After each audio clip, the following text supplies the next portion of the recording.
পারবো স্যার। কে চালায়? হ্যাঁ হ্যাঁ, আমি একটা অপরাধী।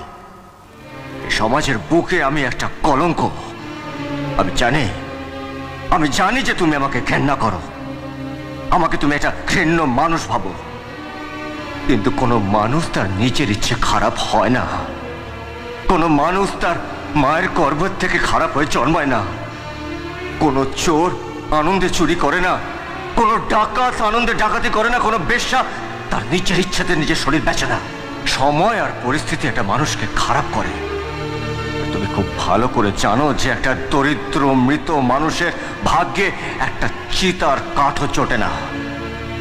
তাই এই পৃথিবী আমাকে একটা জিনিসই শিখিয়েছে, গরিব হয়ে জন্মানোটা কোনো অন্যায় নয়, কোনো পাপ নয়, কিন্তু কিন্তু গরিব হয়ে মরাটা সবচেয়ে বড় অন্যায়, সবচেয়ে